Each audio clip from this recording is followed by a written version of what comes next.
The click of my wedding ring against the mahogany nightstand was louder than a gunshot in the suffocating silence.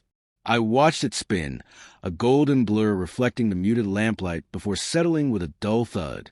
My wife, Amelia, flinched.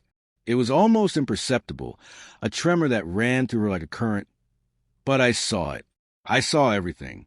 I had been seeing everything for weeks. It started subtly, late nights at the office, whispered phone calls taken in the other room, a new perfume clinging to her skin, a scent that wasn't mine. Then came the gut feeling, the unshakable certainty that something was fractured in our world. I started staying late at work myself, not because of extra responsibilities, but to tail her, to confirm what my heart already knew. The confirmation came in the form of a man, tall, dark-haired, with a smugness that made my blood boil. He met her at a dimly lit bar, their hands clasped over a corner table, their laughter intertwined. I watched them from across the street, the rain blurring the scene into a distorted, agonizing tableau. I wanted to smash something, to scream, but a strange calmness washed over me. I was going to play the long game. I didn't confront her that night, nor the next. I watched. I gathered evidence. I planned. I even booked a couples therapy session, a cruel irony that twisted my stomach, but provided me with the perfect stage for my final act. The night of the therapy session, I arrived home early, setting the scene. I laid out 2 glasses of wine, the good stuff we save for anniversaries, and placed her favorite record on the turntable, Miles Davis's Kinda Blue. It was a soundtrack to our early days, a bittersweet reminder of what we once had. When she walked in, her smile faltered. It was a practiced smile, one she wore like a mask these past few weeks. "Wine?" she asked, her voice strained. "Of course," I replied, my voice smooth, betraying none of the turmoil within. "I thought we could unwind before therapy."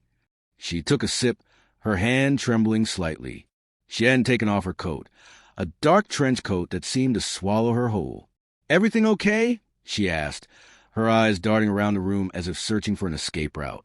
"We'll talk about it in therapy," I said, my gaze fixed on hers. That's when I took off my ring, the simple gold band that symbolized a lifetime of commitment, and placed it on the nightstand. The click in that tense silence was deafening. That's when I saw it, a flash of panic in her eyes, followed by a quick, almost furtive movement beneath her coat. When she emerged, her left hand was back in view, adorned with a platinum band she had stopped wearing weeks ago. She had slipped it back on, thinking it would somehow protect her, a shield against the storm she knew was coming. The therapy session was a masterpiece of controlled rage.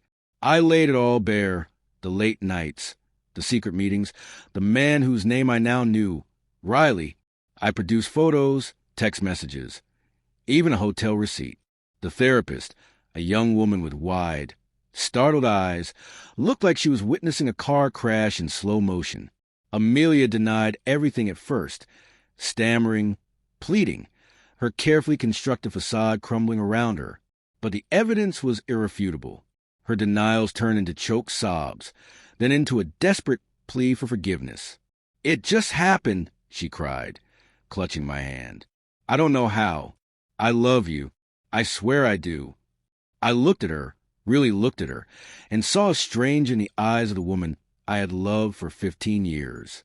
"You know," I said quietly, my voice laced a chilling calm, "Riley called you earlier. He seemed quite concerned about our session." Her face went white.